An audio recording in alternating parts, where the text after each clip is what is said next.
Aí. Pronto, pessoal, começamos. Débora. Vamos lá, de novo e de novo. Lives e lives e lives. Doutora Thaís Martin, vi ali no grupo agora, Thaís Martin. Doutora Thaís Martin, sua louca. Eliane, tens que me dar notícia do nosso tratamento. Vamos esperar o pessoal entrar. Que tem duas coisas que eu quero começar falando, que são graves. Uma acusação grave. Me digam como é que tá o som e a imagem aí, hein? Doutora Priscila, a senhora está sempre aqui, muito bem. Vai, vamos lá, Thaís, vamos lá. Vamos lá, doutora Priscila. Deixa o pessoal entrar porque tem duas acusações graves que eu quero falar. Tem dois assuntos graves que eu quero falar. Deixa o pessoal entrar. O Rangel ainda está botando coisa lá no grupo. A Daniele também. Leandra Teixeira. Aí, pessoal. Aí, Rangel. Pô, vi que tava botando coisa no grupo, cara. Eu ia esperar. Então tá, pessoal. Vou esperar um minutinho. Porque eu quero que todo mundo escute a primeira declaração. Pois é, Pri. Não vou mais no bloco, Pri. Para aí. Você também não pode estar no bloco, né? Muito bem. Neila Passos, não tens ideia o grupo que nós estamos formando lá no WhatsApp, Neila Passos. Vi que a senhorita já está lá, devidamente inscrita, tudo certo. Show de bola. Agora posso começar, Rangel? Já está aqui, Rangel. Então assim, começamos a nossa live de hoje, terça-feira, 5 de maio, com duas afirmações que eu fiz lá que nem eram para ter gerado perguntas e nem eram para ter gerado problema e me surpreenderam demais. Eu fiz uma caixinha de perguntas no Instagram semana passada só para brincar. Eu coloquei assim, eu coloquei uma foto minha com os meus 3 filhos brincando ali na grama, no gramadinho de casa.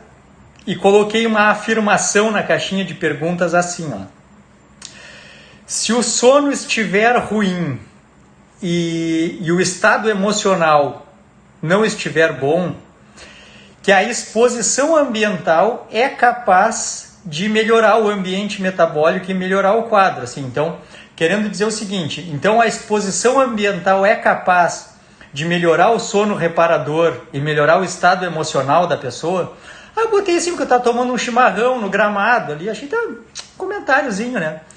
Mas houve pessoas que marcaram que não, que a exposição ambiental não é capaz de melhorar a qualidade do sono reparador e não é capaz de melhorar o estado emocional da pessoa. E isso me deixou perplexo, assim, porque humanos, vejam bem, a exposição ambiental é fator determinante da qualidade do sono reparador e é fator determinante do ambiente metabólico que determina o estado emocional da pessoa. Então aquele negócio lá da internet, assim, do Instagram, que eu tô numa bad, não tô numa boa, tô numa bad. Primeira coisa, se a pessoa não estiver bem alimentado, bem nutrido na questão assim, de nutrientes mesmo, não é possível produzir neurotransmissores da satisfação, da recompensa e do prazer. Então, se a pessoa não... Essa bad que a pessoa pode estar, pode ser uma questão nutricional. Pode ser uma carência nutricional de aminoácidos, por exemplo, precursores de neurotransmissores. Mas se tudo estiver bem, se tudo estiver bem do ponto de vista nutricional, a exposição ambiental é fator determinante. Ontem eu estava conversando à noite com o meu grupo de WhatsApp de elite, o grupo Humanos na Pele, top, que sofreram o treinamento do BOP comigo. E aí eu estava falando justamente isso, sobre como a exposição ambiental altera hormônios que vão ser responsáveis pela performance. Principalmente um jogo lá entre cortisol e melatonina, entre GH e insulina, e uma orquestra metabólica que depende da exposição ambiental adequada. Então vejam bem, assim, ó, não é incomum a gente achar hoje gente numa bad, que não está numa boa, né? Super estressado, estresse crônico, agora o confinamento.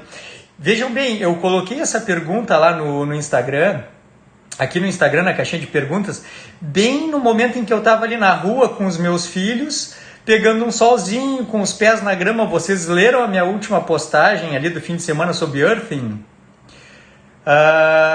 Falando sobre o contato direto da pele com a natureza, a estabilização de cargas elétricas e espécies reativas de oxigênio e tudo mais. Pessoal, a exposição ambiental é fator determinante da saúde como um todo. Então, recado final para eu encerrar essa pergunta. É óbvio que a exposição ambiental determina a qualidade do sono reparador, e o sono reparador determina características fundamentais na longevidade, na sensibilidade à insulina, então no controle da glicemia, no controle do peso, já que organiza o ciclo do cortisol. Então é fator determinante. E é sim fator determinante do estado emocional. Se vocês que estão me escutando estão numa bad, não estão numa boa, então preste atenção. Primeiro, cuidar da alimentação. Fornecer nutrientes para que o corpo possa gerar neurotransmissores do prazer e da recompensa. E segundo, exposição ambiental adequada. Pegar sol de dia, pouca roupa, pegar sol forte, eventualmente alguns minutos, pé na grama, respirar o ar da rua. Mas a gente está em confinamento. Ali a sacada da casa, abre a janela, qualquer coisa serve. Mas o corpo precisa ter bem claro o dia e a noite e ter contato com a natureza. Que fique claro, isso é remédio, isso é como se fosse um antidepressivo. Tá? E a outra afirmação bombástica, parem tudo. A outra afirmação bombástica foi assim, ó, despretensiosamente eu botei uma sequência de stories falando sobre cirurgia bariátrica. E a pessoa em questão falava sobre a necessidade do acompanhamento psicológico no tratamento da obesidade, dizendo que o acompanhamento psicológico é 300% do tratamento da obesidade, coisa que eu concordo. Se eu discordar, vou discordar para dizer que é 500%. E aí, depois de colocar tudo isso, falar sobre estilo de vida e tudo mais, eu coloquei a seguinte caixinha de perguntas. Que a obesidade, não era a caixinha de perguntas, é uma enquete. Que a obesidade é uma doença do estilo de vida e que só com mudança no estilo de vida pode ser revertida. Também uma brincadeira que eu botei ali só para todo mundo clicar no sim e aparecer 100%, porque é uma afirmação óbvia essa. Só que não, né? Só que não, o pessoal botou ali, 90 e tantos % clicou que sim, mas vários colocaram que não. Então, assim, ó, por favor, alguém opine, escreva aqui alguma coisa e me diga uma coisa. Vocês não têm bem claro ainda e nítido que a obesidade é uma doença do estilo de vida e que não existe, olha a afirmação que eu vou fazer, não existe obesidade com um estilo de vida adequado. Não existe obesidade com estilo de vida adequado. Não existe obesidade com estilo de vida adequado. Eu botei também na mesma caixinha, pena que agora eu não tenho acesso, não anotei aqui, não vou procurar. Mas eu botei que também o diabetes tipo 2 é uma doença dietética e que só com mudanças dietéticas pode ser corrigido. E também, por incrível que pareça, pessoas colocaram que não. Então, pessoal que está me escutando, Márcia Mesco, Vanessa Tolotti, que está me escutando, não existe diabetes tipo 2 e não existe obesidade com um estilo de vida adequado.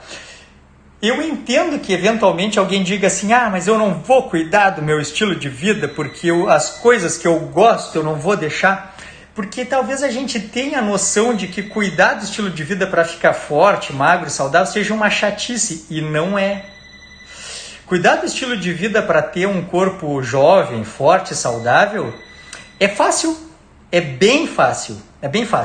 Só que a pessoa em questão tem que estar disposta a abrir mão de algumas coisas para receber outras coisas. Isso é é óbvio, jamais a pessoa vai poder continuar sendo quem é e vai deixar de ser obeso, vai deixar de ser diabético.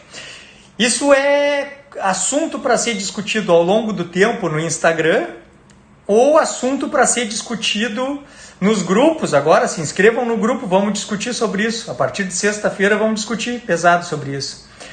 Ou então nos workshops, nos cursos, porque é muito claro que a obesidade não tem um fator genético determinante. Essa obesidade da mulher adulta jovem de 30 anos que pesava 70 quilos e agora pesa 120 quilos. Isso é uma doença do estilo de vida. Isso foi causado exclusivamente pelo que ela comeu e bebeu. Não por quanto, mas por o quê?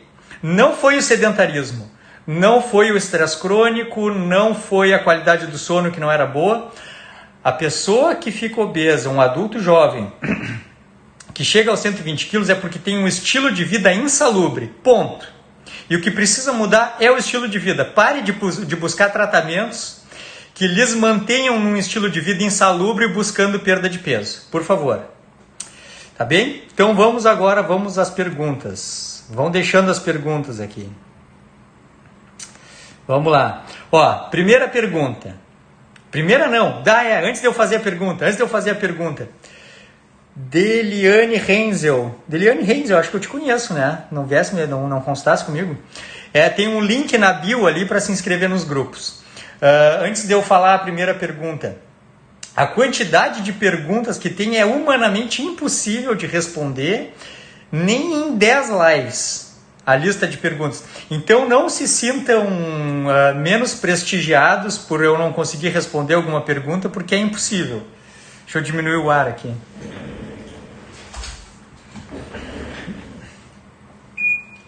Tá? Então, primeira pergunta, uma pergunta top. Por que consumir vísceras reduz a vontade do doce? Primeira coisa, muita gente não sabe disso. Que quando a gente tem aquela fissura, os famosos cravings, consumir vísceras é uma das medidas que ajuda a diminuir essa vontade por doce. Justamente porque a vontade por doce, eventualmente, é uma carência micronutricional. Eventualmente magnésio, eventualmente cromo produz isso. Resistência à insulina é uma condição que cursa com o consumo do cromo disponível e eventualmente é isso que dá essa vontade de comer doce. O que importa é que quando a gente come vísceras, por exemplo, bife de fígado, por exemplo, moela, essas coisas que a gente não tem tanto costume de comer, e eventualmente frutos do mar também, a gente supra essa necessidade micronutricional que era a causa do craving, da vontade de consumir doce. Tá bem? Então é isso, assim, eventualmente a compulsão alimentar, eu estou acompanhando não, mas uma moça com uma séria compulsão alimentar me procurou, me mandou direct, ela não consultou, mas ela me mandou direct falando sobre uma grande compulsão alimentar. E aí eu solicitei para ela, eu sugeri, porque eu não fiz uma consulta com ela, eu sugeri que ela fizesse alguns exames. E os exames dela demonstraram assim uma super carência micronutricional. Essa pessoa está desnutrida, assim. Então não era uma questão de compulsão, era uma anorexia, era uma coisa absolutamente hormonal. E aí o tratamento sugerido para ela, eu sugeri primeiro que ela consultasse lá com um nutricionista e um psiquiatra para tratar os problemas dela. Mas a orientação foi: mata essa fome com comida. O que vocês chamam de compulsão, ou o que vocês chamam de craving, de vontade de comer doce, de compulsão, eventualmente não é, eventualmente é fome mesmo. O obeso, em geral, é uma pessoa desnutrida, vocês sabiam disso? O obeso, em geral, ele é desnutrido micronutricionalmente, ele tem muita energia armazenada, mas pouca nutrição disponível. E isso gera compulsão. Então já aproveitamos aqui para falar assim, restrição gera compulsão? É claro que não. O que gera compulsão é ou problemas psiquiátricos ou problemas nutricionais. Tá bem? Pronto. Leandra, eu como ovos e eles diminuem a compulsão. Claro, meu bem, por isso que tu é perfeita, por isso que tu tem esse resultado top que tu tens, porque tu já domina o assunto. Dominar o assunto, saber, é a maior arma. E a Leandrinha tá top, voando porque sabe tudo. Claro, o ovo tem uma alta densidade nutricional, tem um perfil proteico maravilhoso, oferta, principalmente pela gema, várias moléculas que vão entrar na recuperação do sistema nervoso e certamente melhora, além dos cravings, partes comportamentais como ansiedade, compulsão, memória, tudo. Tá? Vamos adiante. Qual a proporção ideal de carboidrato, gordura e proteína em uma dieta cetogênica? Dieta cetogênica é assim, ó. Aí tem a doutora Thais Martin, top, que domina o assunto e pode falar bem mais sobre isso. Lembrem, eu sou um médico que trabalha com mudança do estilo de vida, usando paradigma evolutivo e medicina baseada em evidência. Rodrigo Almeida, então, nem se fala quando se fala em cetose. Tá? É o cara. Então, assim, para mim, médico que mexe com estilo de vida baseado em paradigma evolutivo, a gente trabalha unicamente pensando assim, ó, em restrição de carboidrato a alguma coisa em torno de 50 gramas de carboidrato livre ou menos por dia. Lembrando que isso é variável de pessoa para pessoa e quem tem flexibilidade metabólica, bastante massa muscular e tem um ambiente metabólico bom, insulina baixa, cortisol que cicla bem ao longo do dia, eventualmente se mantém em cetose até com mais carboidrato. Mas como eu sou médico e não sou nutricionista, comigo funciona assim, ó. A pessoa faz uma dieta low carb e tenta restringir carboidratos para alguma coisa em torno de 50 gramas de carboidrato líquido por dia. Se não estiver em cetose, mesmo persistindo e organizando uma dieta natural, de processamento mínimo, adequada biologicamente, com boas proteínas, com a presença de boas gorduras, uma das coisas é reduzir o total das proteínas, ou pelo menos ver se a pessoa não está consumindo proteína demais. Vocês nunca vão ver eu fazer cálculo de proporção ou de gramas, de nada, a não ser para eventualmente acompanhar o desfecho específico de um paciente. Como médico que trabalha com estilo de vida e paradigma evolutivo, eu vou pensar no contexto, vou pensar na abordagem.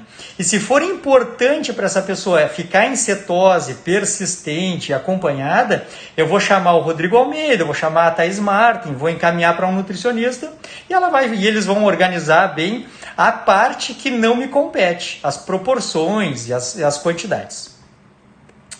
Tá aí, o Rodrigo Almeida está aqui comigo. Tá, mas então, resumindo a história, a gente baixa bem carboidrato, faz bem low carb, se nutre de proteína e gorduras boas e acompanha a cetose. Se não tiver, a gente diminui um pouco de proteína. Se está em cetose e não está perdendo peso, aumenta um pouquinho a proteína, diminui a gordura. Mas isso é coisas que a gente tem que fazer um a um, conversando pessoalmente, não dá para orientar genericamente. Cetose não se orienta genericamente. Cetose se orienta um a um, estratégia por estratégia. Que comida a pessoa come, é muito individualizado, tá? Vamos lá. Que mais? Tenho dúvidas sobre o jejum, frequência, tempo, considerando que seja para uma iniciante. Eu não sei se eu posso botar o nome dela, mas ela vai estar no meu grupo top agora que começa sexta-feira. Então, certamente vai sair sabendo isso aí. Mas assim, ó, primeira coisa, se for bem iniciante mesmo, não deve pensar em jejum de largada. Na minha opinião, Marcelo Cardoso, quem vai consultar comigo e participar dos meus grupos de WhatsApp, de acompanhamento, eu não vou orientar jejum como a primeira estratégia. Eu vou orientar para os meus pacientes, os que eu vou carregar e ensinar o que eu sei, a fazer as pazes com a dieta e se alimentar, se nutrir de comida natural de processamento mínimo, adequada biologicamente, matar a fome comendo comida. Depois disso, eu vou orientar uma frequência alimentar menor, para organizar a dieta, para fazer as pazes com um estilo de vida mais ancestral, onde não se passa o dia inteiro comendo.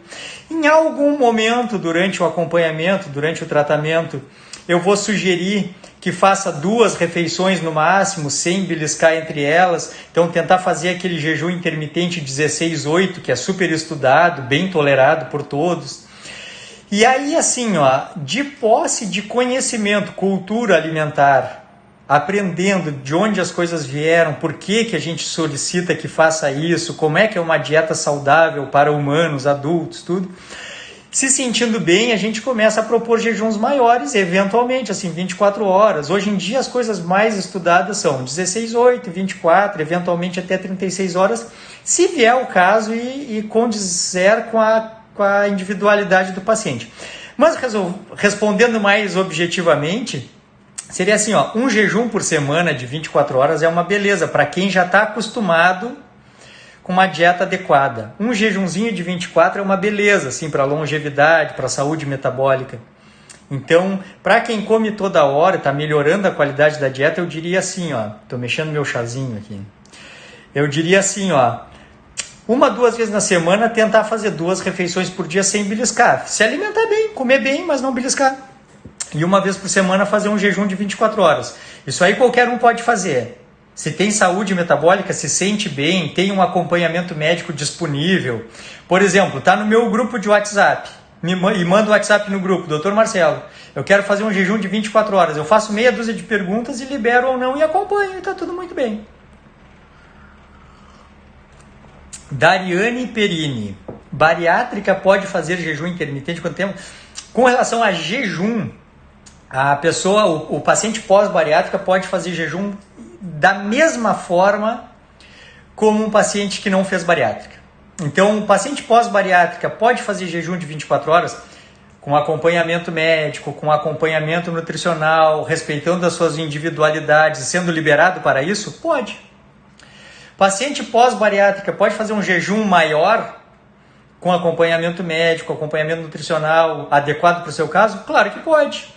As diferenças do paciente pós-bariátrica não são tanto, não se percebe tanto no jejum. Na verdade, o paciente pós-bariátrica, ele é um super jejuador. Não tem como explicar isso aqui, tá? Quem daqui está no grupo, no próximo grupo de WhatsApp? Alguém me levanta a mão que eu vou dar uma missão. Quem é que está no meu grupo de WhatsApp que vai iniciar sexta-feira agora? Eu vi mais de uma entrar aqui. Laura, tu tá no meu grupo de WhatsApp, Laura? Alguém me levanta a mão que estiver no grupo de WhatsApp. Zara, já te respondo, Zara. Só preciso que alguém me diga. Zara, tu tá no meu grupo, tu não tá? Tu tá no meu grupo, tá? Então grava assim, ó. Anota aí e me pergunta, depois de sexta-feira, depois da inauguração do grupo, me pergunta lá no grupo geral do Instagram, do que nós vamos fazer. No grupo de acompanhamento. Me perguntem isso. Por que um paciente pós-bariátrica é um jejuador nato? É um jejuador de grandes jejuns. Me perguntem isso porque eu tenho que ter tempo para explicar lá. Tá? Pronto. Tá bem? Mas então tá. Deixa eu perguntar aqui. Deixa eu ver aqui aquela pergunta da Zara. Zara. Diabético tipo 2 pode fazer jejum de 24 horas? Assim, ó, diabético tipo 2, eu tenho que estar, o médico no caso, tem que estar abraçado no paciente. Eu fico com o WhatsApp do paciente acompanhando eles. E pode sim. O diabético tipo 2 pode, mas o médico que acompanha ele tem que estar familiarizado com o jejum, tem que estar familiarizado com o low carb. E aí, nesse contexto, um diabético tipo 2 bem orientado, acompanhado por médico, deve fazer jejuns terapêuticos. Não viram a minha live com a doutora Maíra Soliani? Top! Tá no meu YouTube, eu dei o link para ela hoje, eu acho que ela vai botar no YouTube dela. Só que isso é feito com acompanhamento médico ombro a ombro, casado com o paciente. Mas se o médico se dispõe, em qualquer lugar, a acompanhar o paciente, o jejum é um tratamento base no diabetes tipo 2. Daniel e Ana Clara estão me escutando, anotem aí. Eu quero fazer uma live sobre diabetes tipo 2 essa semana. Marquem aí para mim, não esqueçam. E depois já vamos botar aqui, hoje ou amanhã vamos botar propaganda aqui para todo mundo saber. Vamos fazer uma live sobre diabetes tipo 2, quinta-feira tem que ser. Sexta-feira iniciam os grupos. Então sim, Zara, só que precisa de um cuidado todo especial. Mas é Salvador. Bueno Félix, como fica a questão de intensidade de exercício para quem inicia jejum? Cara, eu já ia te responder correndo e aí tu botou a palavra ali, para quem inicia jejum. Jejum, assim, ó, o que tem que entender, Bueno Félix? Que o jejum é uma questão de adaptação metabólica. Conforme tu pratica jejum, tu gera adaptações metabólicas. Uma das lives que eu prefiro, que eu mais gosto das que eu fiz, foi uma que falava sobre estímulos biológicos e adaptações metabólicas. O jejum, por que o jejum é maravilhoso? Ele é diferente do déficit calórico voluntário em várias situações, porque ele gera adaptações metabólicas que produzem flexibilidade metabólica de um jeito diferente do déficit, não vem ao caso. O que importa é que quanto mais um paciente treina jejum, mais o corpo dele se torna apto aos exercícios de alta intensidade mesmo em jejum. Cara, eu não vou falar o quanto de jejum eu já fiz na minha vida, mas eu fiz um jejum bem grandinho, fazendo musculação pesada todos os dias. Quando eu te digo que eu fiz musculação pesada todos os dias e fiz um jejum bem grandinho, tu entendeu que eu fiz um jejum de dias, né, cara? E com performance mantida durante o jejum, fazendo leg press, fazendo crucifixo com peso, fazendo coisa assim que eu estava treinado na época. Então, na época eu estava treinado, assim, tinha musculatura treinada para isso e estava bem treinado no jejum. Hoje eu não estou tão treinado para aqueles jejuns maiores como eu fiz lá há alguns anos. Mas hoje eu faço 24 horas de jejum, 36 horas de jejum, faço meus exercícios normais, assim, tranquilos, sem nenhum problema. Então depende do treinamento do cara, assim, treinamento físico e o treinamento do jejum. Mas se tem um físico, uma musculatura treinada e tem um jejum treinado, tu não sabe dizer, Bueno Félix, tu como treinador, como personal, tu pega um cara treinado no jejum, tu não sabe dizer se ele está em jejum ou não. Ou eventualmente tu desconfia porque ele fica com a adrenalina a 1000 e aumenta a potência no jejum da pessoa treinada. Lembrem assim, ó, Bueno Félix, lembrem, o jejum, ele coloca a pessoa no estado, assim, ele ativa o sistema nervoso simpático, que prepara a pessoa para luta ou para fuga. Então tu pega um paciente treinado com musculatura boa, em jejum se transforma numa máquina. Eu acho que não está aqui assistindo, tem um personal, que era o meu personal na época que eu ia para academia, chamado Leonardo Pacheco. E, cara, ele me treinava na época que eu fazia jejuns pesados, cara, jejuns de 48 horas, tudo. E ele via assim, ó, tinha jejuns que eu não rendia nada.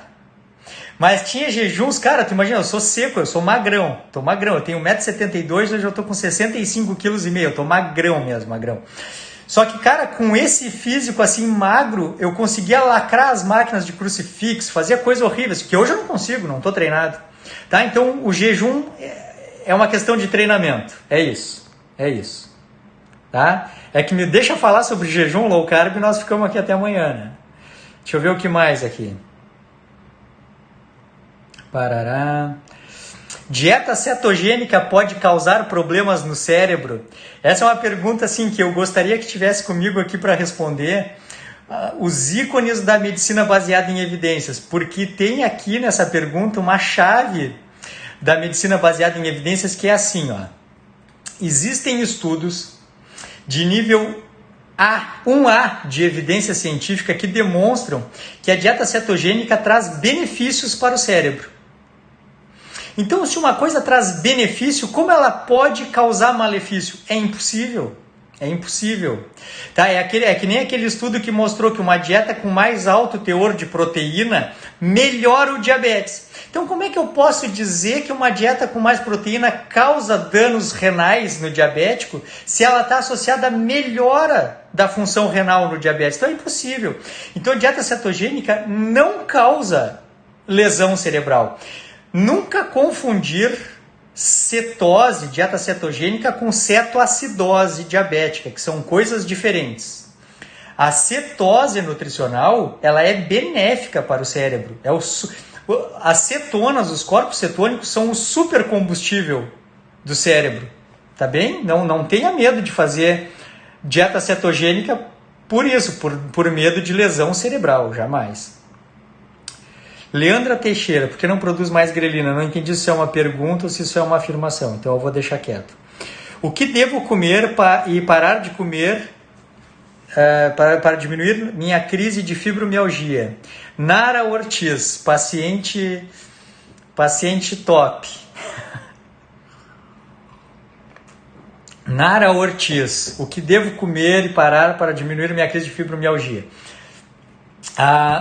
as doenças inflamatórias crônicas e as doenças do sistema nervoso central que cursam com dificuldade no controle da dor têm muita resposta quando se melhora a qualidade ou aporte nutricional da dieta e quando se reduz o status inflamatório da dieta.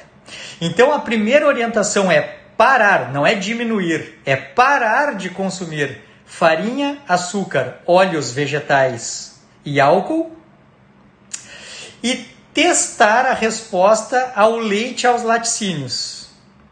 Então fazer uma dieta de exclusão, se quiser consultar, vai numa nutricionista e fala isso, assim, eu tenho fibromialgia e suspeita de doenças inflamatórias e escutei um médico falar que dietas de exclusão para melhora do perfil inflamatório tem uma boa resposta. E realmente a fibromialgia tem uma bela resposta com as dietas ditas assim mediterrâneas ou dietas paleolíticas, assim, dietas naturais com a presença de boas gorduras. Então eu diria assim, afastar os agentes agressores, farinha, açúcar, óleo e álcool, testar os laticínios e nutrir o corpo de comida natural de processamento mínimo com a presença de boas gorduras. Essa seria uma resposta. Fazer uma live para bariátricos, acho que é uma boa. Acho que é uma boa mesmo, top. Daniel e Ana Clara, anotem. Live para bariátricos. Melhor live com a doutora Maíra, foi top? A Maíra é top, né? Qual o protocolo ideal de jejum para emagrecimento? Alex Serafim, já vi que tu tá no grupo também, cara. Então leva essa pergunta lá pro grupo, sexta-feira começamos. Tu consultaste comigo, Alex, online, depois nós tivemos uma outra revisão online que eu te disse que depende dos exames. Tem que ver como é que está a insulina, como é que está a leptina, como é que está o perfil lipídico, perfil glicêmico. Mas eu vou deixar assim, vou deixar dito assim, um bom regime de jejum para emagrecimento. Se o paciente tem um bom acompanhamento médico, está saudável, liberado para ter frequências alimentares menores, praticar jejum intermitente 16/8 durante os dias da semana e em um dia fazer um jejum maior, um jejum de 24 horas, é um bom teste para sair do platô e induzir perda de peso. Tá? Tem naquele material que eu mandei por e-mail sobre platô e low carb, que alterar a frequência alimentar e a janela alimentar favorece a perda de peso.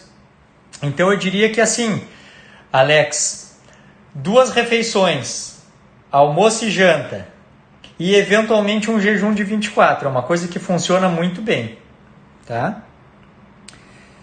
Parará, é muito bom para a doença neurodegenerativa, é isso aí. Ó, Carolina Cadaval também está no grupo de WhatsApp, eu já vi essa inscrição lá, e dando a mesma explicação top que eu acabei de falar. Já tem estudos com alto nível de evidência falando que faz bem, então não pode ser neurodegenerativo uma coisa que faz bem. Tá bem? Bueno Félix, top. Jejum é vida, Neila Passo. Neila Passo, nós vamos enlouquecer no grupo. Quando eu vi que tu tava no grupo e depois vi o grupo que se formou, enlouqueci. Assisti uma live de uma nutricionista falando dos problemas de uma dieta cetogênica para benefício do cérebro. Não assiste mais, troca de profissional, ela tá errada. Boa noite, o jejum pode afetar o sono? O jejum pode afetar o sono. E pode afetar o sono negativamente. Sabe, assim, isso é uma coisa que a gente tem que... Por isso que é apaixonante isso, sabe? A gente tem que ir conversando e ajustando um por um, paciente por paciente. Porque assim, eu falei ali pro Bueno Félix que a gente, quando está treinado no jejum, tem muita força, muita garra, muita resistência no jejum, porque o jejum nos bota no estado de alerta, no estado onde o que prepondera é o sistema nervoso simpático que nos prepara para a luta e para a fuga. E cara, eventualmente no jejum, tu vai te deitar para dormir, tá com a pupila dilatada, com o coração batendo mais rápido, tenso, ligado, como se fosse 10 da manhã, tá? Então isso tem que ser muito bem dosado, como bem disse a doutora Maíra Soliani. Jejum é remédio. E como remédio tem indicações precisas e doses adequadas. Eu, Marcelo, quando oriento jejum para um paciente, porque eu julgo que é adequado para ele fazer jejuns, e o jejum está indo muito bem, mas depois começa a interferir na qualidade do sono, eu começo a reduzir a intensidade do jejum. Quando isso acontece com low carb também. Low carb ativa o sistema nervoso simpático.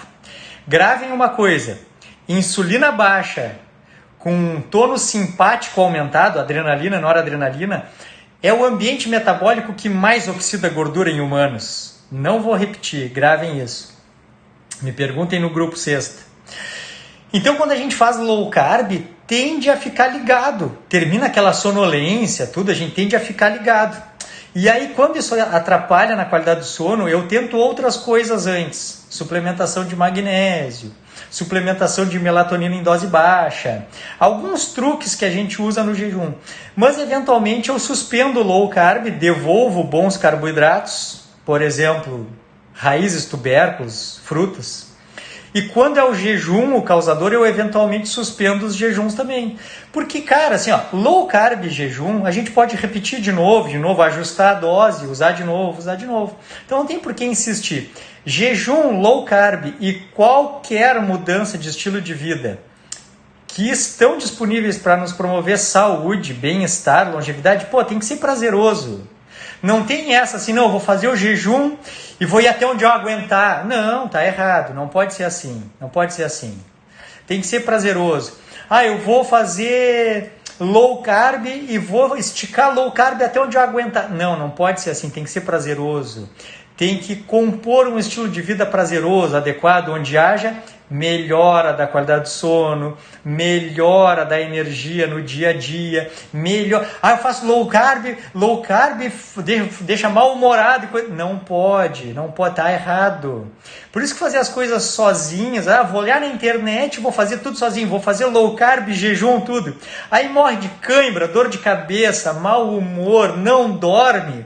E depois fala mal da abordagem. Diz assim, low carb é ruim, deixa a gente de mau humor. Jejum é ruim, te dá insônia. Low carb dá cãibra. Não, tu não soubeste fazer. Tem tantos profissionais hoje oferecendo informação gratuita. Não está fazendo direito. Todas as mudanças do estilo de vida têm que ser prazerosas, tem que melhorar a qualidade de vida. Tá? Desabafei de novo. Assisti, parará. Nutricionismo achava uma boa cetogênica para o cérebro. Coitada, muda, né? Densa nutrição. Cara, eu tô seguindo a lista aqui, né? Eu vou dar uma baixada na lista. Bárbara, é muita coisa. Vou ir de baixo para cima agora.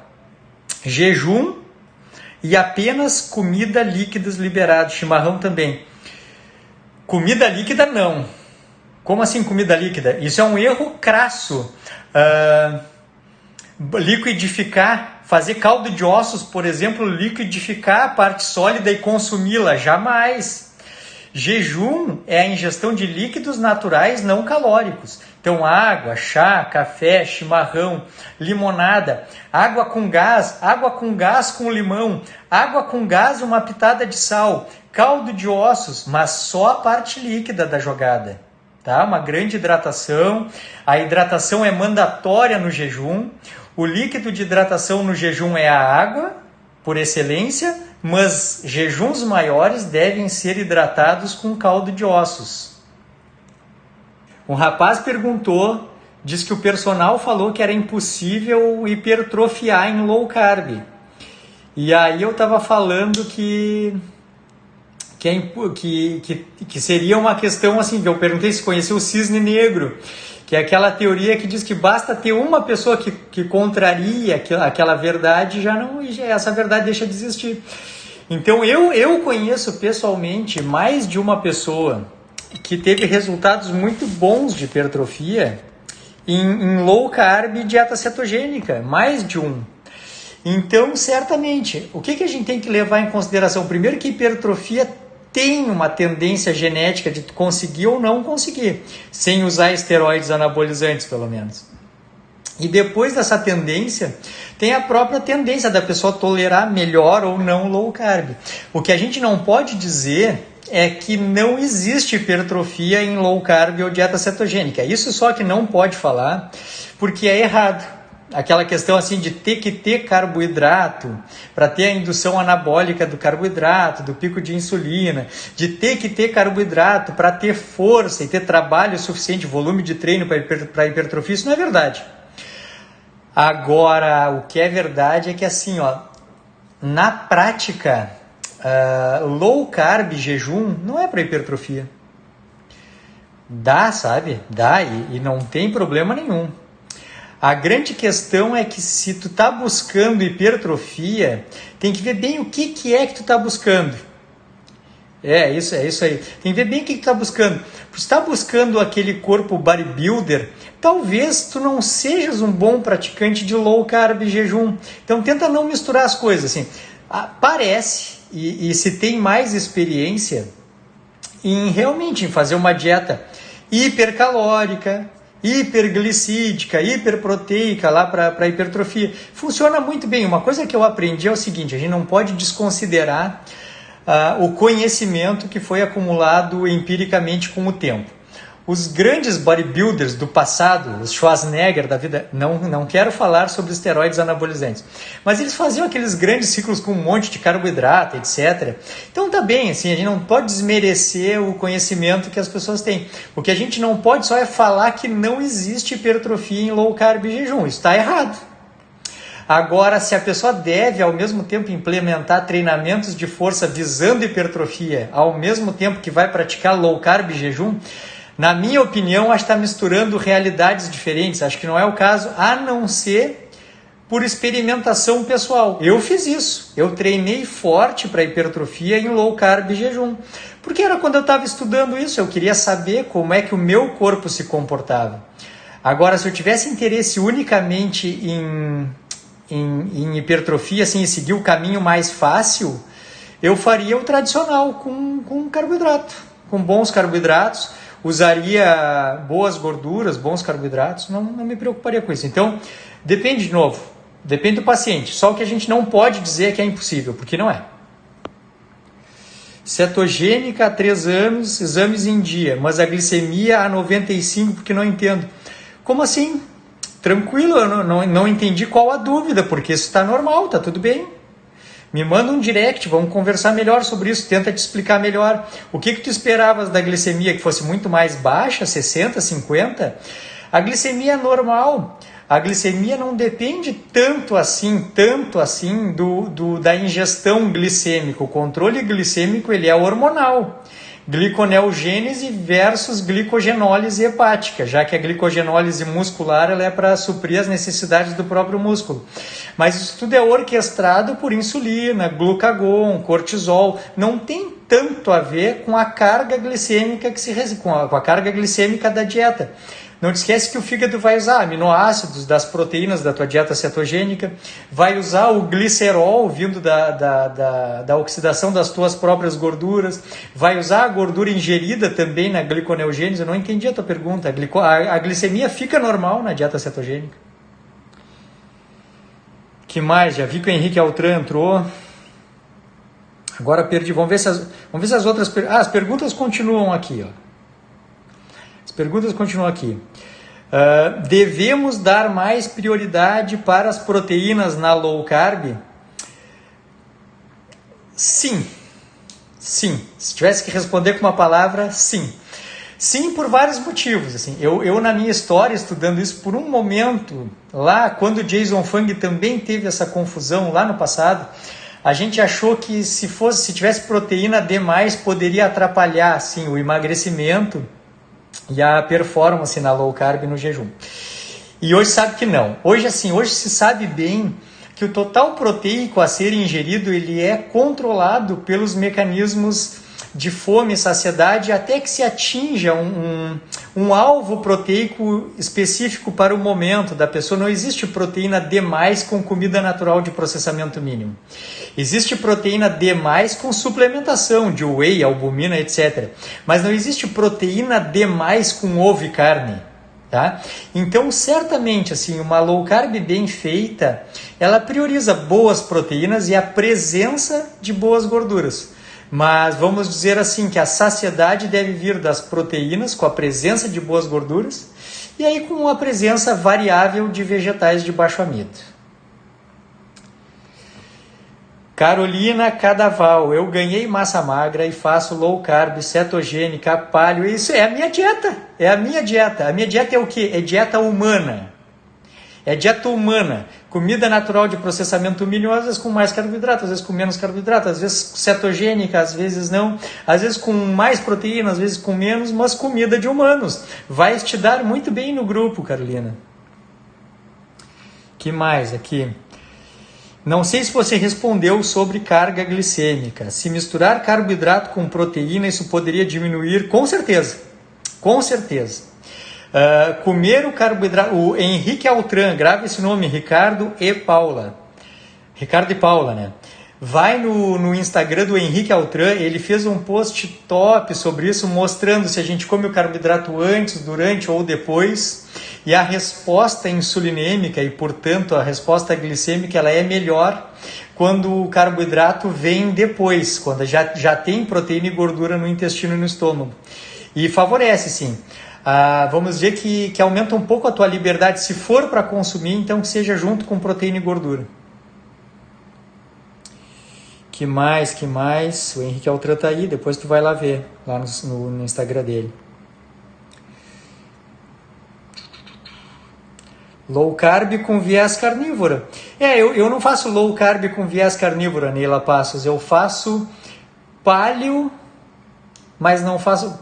Dieta paleolítica não entrariam lácteos. E eu consumo lácteos.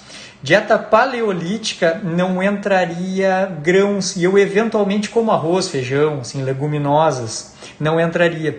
Dieta mediterrânea entraria grãos e leguminosas, mas não entraria tanta gordura animal. Eu como bastante gordura animal. Então o que eu faço? Eu faço dieta para humanos. Eu faço o que eu quiser fazer com a minha dieta. Né? Quando a gente ganha autonomia, ninguém nos manda, né? Então eu como comida natural de processamento mínimo, com presença de boas gorduras e bons carboidratos, com um viés carnívoro, com a presença variável de vegetais. A meu bel prazer, com a frequência alimentar que me for conveniente. Chegando nos 40 anos, com 1,72m e 65,5 kg. Desculpa, né? Desculpa. Como costumo explicar para os pacientes low carb, paleo, dieta do ser humano? É assim que tu fala? É isso, Abel Prazer? Siskatov. Como é que será que é o nome da Siskatov? Precisa estar em cetose para emagrecer? Jamais. Não precisa. Não precisa. A cetose é uma ferramenta, é uma arma. Low carb é uma arma. Jejum é uma arma. Musculação é uma arma. Meditação é uma arma, várias coisas. Agora, cetogênica é uma arma potente. Eu não emagreci. Sabe que eu fiz cetogênica quando eu emagreci. Eu fiz cetogênica. Eu nem prestava muito atenção nisso, mas eu fiz low carb ferrenho e fiz jejuns prolongados. Então, eu fiz cetogênica. Mas, vamos dizer assim, os meus pacientes hoje, 2020, pacientes de consultório que perdem 20, 30, 40 quilos... Eles não fazem cetose e muitos, a Leandra que está aqui pode confirmar, nem jejum não fazem, chega a me dar até uma raiva, né? Nem um jejumzinho não fazem, porque hoje se tem muito conhecimento sobre isso. Então hoje se usa assim, cetogênica, low carb, jejum intermitente, jejum maior, se aposta mais no exercício ou menos em cada momento específico para cada paciente. Hoje é muito mais fácil. Tá? Mas então assim, não precisa de cetose nunca. Só que cetose é uma ferramenta muito boa para emagrecer, boa para longevidade, boa para cognição. Uma cetosezinha faz bem para todo mundo. O leite do tipo A, depois vamos falar só sobre leite, podemos fazer uma live sobre leite, tá? Então eu não vou discutir isso profundamente, mas assim, ele não é inflamatório para todo mundo. Não é inflamatório para todo mundo. Tem gente assim, adulto, que consome leite sem entrar no mérito, assim. Depois a gente fala sobre os tipos de leite, mas sem entrar no mérito, consome leite comum, assim, e tem bons desfechos inflamatórios e tolera muito bem. Eu não tolero muito bem, sabe? Eu tolero pequenas quantidades com uma frequência muito baixa. Eu fiz um texto do Instagram que é uma armadilha, a foto assim, falando sobre o meu filho maior e o consumo de leite. Ele não se dá bem, eu também não me dou bem, mas eu tenho pacientes que se dão bem. O leite ele é sempre um suspeito, mas o leite integral e principalmente os derivados, os lácteos integrais, eles devem ter uma chance na dieta porque eles estão associados com bons desfechos e eles têm certa adequação biológica. Então, eles merecem uma chance. Dieta carnívora poderia faltar no... Que pergunta, Ricardo. Top. Dieta carnívora poderia faltar nutrientes ou pela variedade de carnes poderia supri-los? Última pergunta. Não, pode perguntar mais, cara. Assim, ó, tem um termo que é chamado nose to tail, que é consumir o animal do nariz até o rabo, consumir tudo. Então, consumir a carne magra, consumir a carne gorda, consumir as vísceras, fazer caldo de ossos. Cara, não falta nenhum nutriente. Nenhum. Nem vitamina C, nem glicose. Não falta, tá? Se quiserem mandar mais perguntas, isso dá... Assim, ó, dieta carnívora dá uma live, dá 2 lives, né? Mas, assim, não falta nada. Tem relatos... inclusive dos grandes caras da dieta carnívora, que nem precisa ser tão nose to tail assim, nem tão completa assim, que só com uma carne assim mais nobre já daria certo. Eu discordo. Primeiro que eu não sou favorável à carnívora estrita, eu sou um onívoro. Eu não. Todos os Homo sapiens sapiens são onívoros. Não existe Homo sapiens sapiens vegano, não existe Homo sapiens sapiens vegetariano, isso é uma opção cultural. Biologicamente, somos todos onívoros, nem carnívoros, nem veganos. Não, nós somos onívoros. Isso dá muito pano para manga. Então a gente é onívoro e ao desenvolvimento da nossa espécie, até chegar nos Homo sapiens sapiens, houve um crescente da predominância de produtos animais. Então existe muito motivo para se acreditar que a dieta humana perfeita é uma dieta onívora, com viés carnívoro, mas com a presença de vegetais. Tanto vegetais energéticos, como raízes, tubérculos e frutas, como vegetais horméticos, como saladas verdes, hortaliças e vegetais fibrosos, que eu não vou explicar isso agora. Quem tiver no grupo lá do Instagram, anote e me pergunte isso no grupo, porque isso dá bastante pano para manga, a gente faz uma live sobre isso, mas anotem assim, a dieta humana perfeita tende a ser onívora, com viés carnívoro e presença variável de produtos vegetais energéticos, no caso das raízes e tubérculos, e horméticos, no caso dos vegetais folhosos e fibrosos.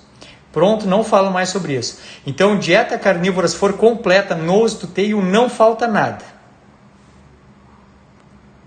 Me julguem. Zara, quando começaste, qual era a tua dieta? Não posso falar, esse é um assunto proibido.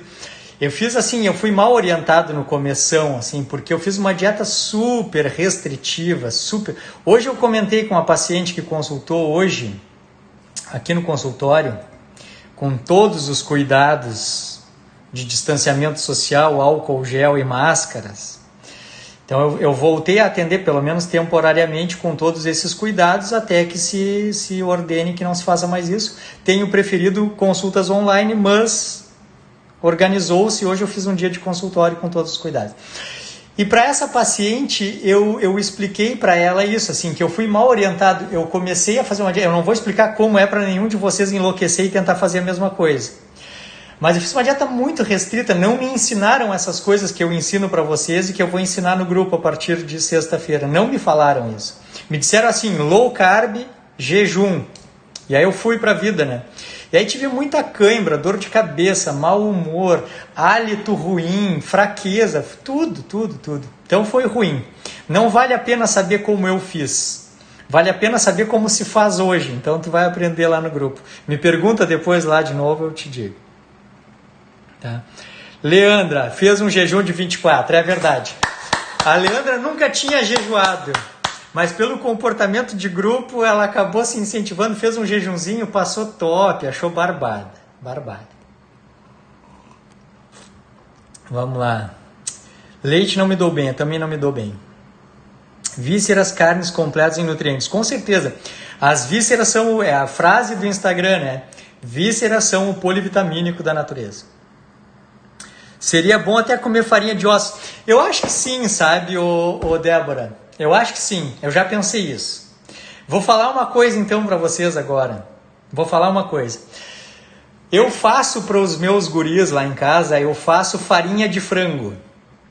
Pega o peito do frango, cozinha, desfia ele, desidrata no forno, tritura, beleza. Eu faço porque é uma forma de eu melhorar o aporte proteico e é uma forma de eu melhorar a relação entre a proteína e a energia que vem da dieta, já que esses guris comem carboidrato à vontade, não tem restrição nenhuma com relação a isso. Então, para aumentar o aporte proteico, eu faço farinha de frango.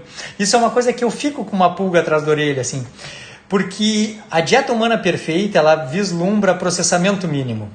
E sabe por que o processamento mínimo ele é importante? Por causa dos desfechos não antecipados. Quando a gente processa a dieta, o que vai acontecer no futuro a gente não é capaz de prever. Vejam assim, no momento em que trocaram as nossas gorduras naturais por margarina, por óleos, sem nenhuma adequação biológica, nos causaram doença inflamatória, infarto, diabetes e obesidade como nunca na vida. E lá na década de 60 e 70 ninguém diria que poderia nos fazer mal. Quando nos processaram os carboidratos e em vez da gente comer raízes, tubérculos, frutas e eventualmente grãos, passaram a nos fornecer farinha, farináceos e derivados, açúcares e derivados, produziram obesidade, doença inflamatória e diabetes como nunca antes.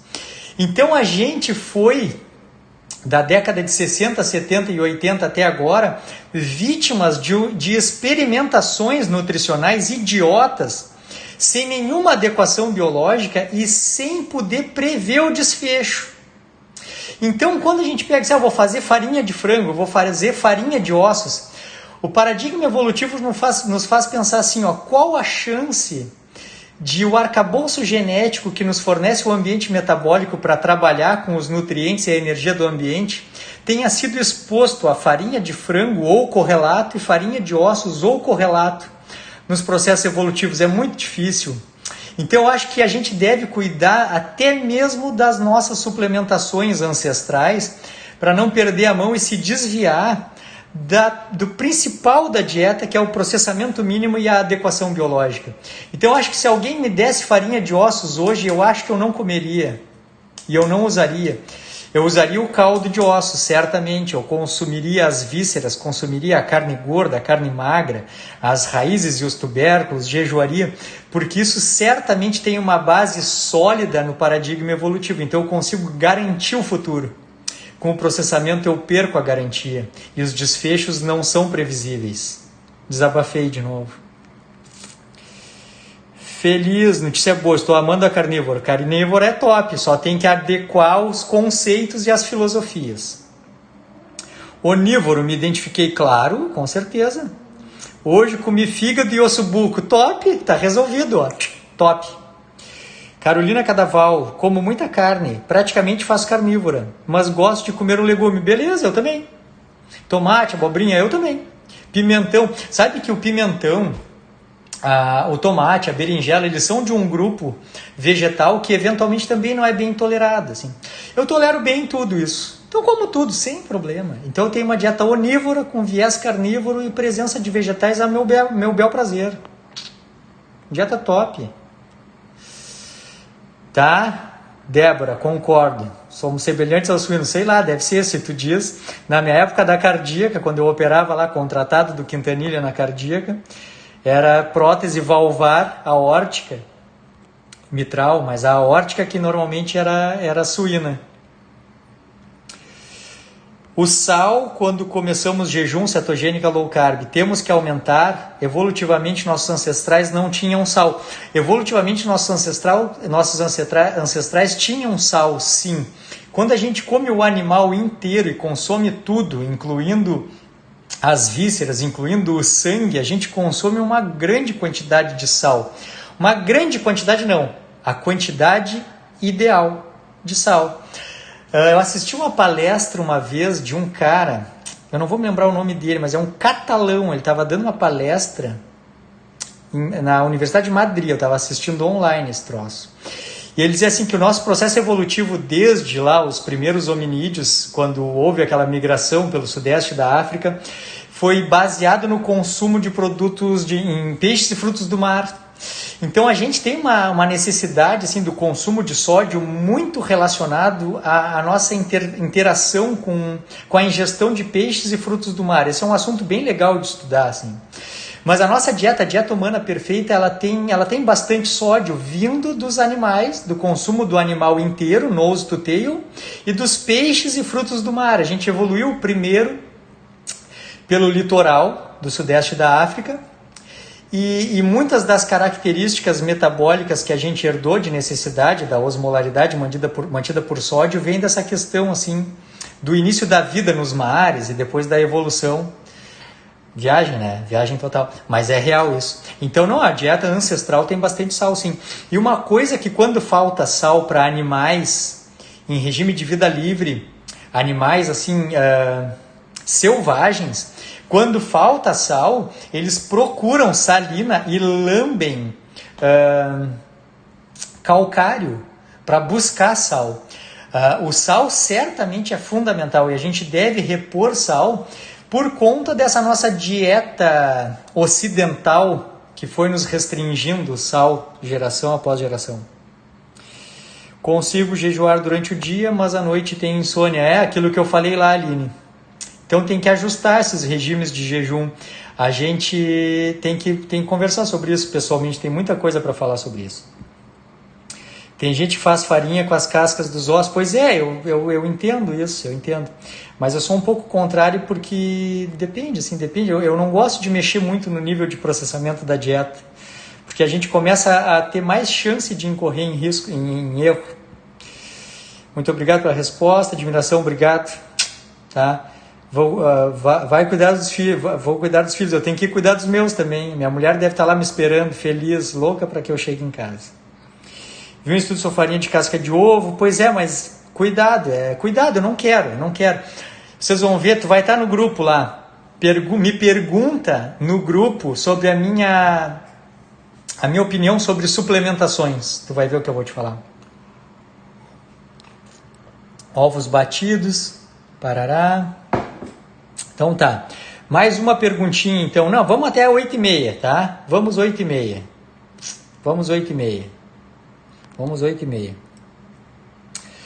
Pensando, parará. Batata tipo Yacon realmente tem menor índice glicêmico ou dá quase na mesma? Essa resposta existe. Essa é a última resposta, depois eu vou falar outras coisas. Essa resposta existe e eu não vou te dar porque eu não julgo ela importante. Essa resposta ela é bem fácil de ver porque ela está em tabelas, assim, é uma coisa bem conhecida essa questão da batata Yukon. A grande coisa é que acontece o seguinte, ó, o que eu vejo no comportamento do diabético? Demais. Mais do que eu gostaria, aliás. O paciente diabético erra muito na dieta. O paciente diabético que precisa fazer low carb fica procurando o erro da dieta, assim, o pulo do gato, onde possa consumir mais uma coisa ou mais outra. Eu vou consumir batata Yukon, mas assim, ó, tá aí o resto. E o pão integral que tu ainda come achando que é uma grande coisa, e a aveia que ainda come achando que é uma grande coisa, ou eventualmente até aquele pãozinho francês que vai lá, pãozinho francês que vai lá na padaria e segue comprando, e aí depois se preocupa com a batata Yukon, coisa e tal. Então eu vou responder do meu jeito, do jeito que eu gosto. A batata Yukon é uma batata, é um tubérculo, é um carboidrato natural de processamento mínimo, portanto, pode fazer parte de uma dieta humana, saudável, onívora, quando houver tolerância de carboidratos. Para quem é que a gente vai ofertar a batata Yukon? É para um diabético? Ele está com diabetes descompensado? Não vai comer batata. Pronto, acabou a resposta. Não precisa querer saber quanto dá. Esse é o erro, assim, ó. Tem um vídeo, tem um IGTV que tá, o título é assim, ó. Entenda o contexto e ignore os cálculos.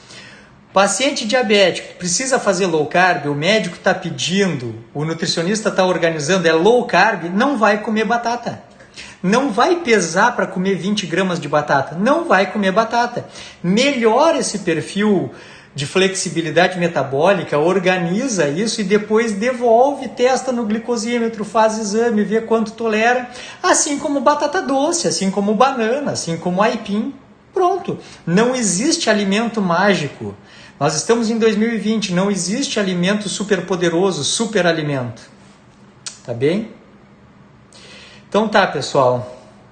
Não, aqui ó, eu falei ali da farinha de frango, não, eu não acho ruim, eu acho top, eu acho a 8ª maravilha do mundo. Eu só uso com uma pulga atrás da orelha, assim, porque é um nível, é um super processado que a gente está fazendo, não existe um correlato na natureza. Então a gente tem que usar com muita cautela, não é um item safe, assim como o peito do frango. Então eu diria assim, ó, os meus 3 filhos, quanto eles podem comer de peito de frango? Quanto quiser. Quanto eles podem comer de farinha de frango? Não sei, não sei. Bota um pouco para aumentar o aporte proteico, mas a dieta não pode se basear nisso, tá? Então assim, pessoal, tô cansado, trabalhei o dia inteiro hoje, minha mulher deve estar lá me esperando, meus 3 guris me esperam para dormir. Então é o seguinte, ó, no link da bio tem o link para se inscrever no grupo de acompanhamento do WhatsApp. É um pequeno grupo com vagas limitadas que eu estou fazendo para ensinar tudo isso passo a passo, em grandes blocos, detalhando conforme os interesses dos participantes, sobre como... Deu um pause aqui, minha bateria está fraca.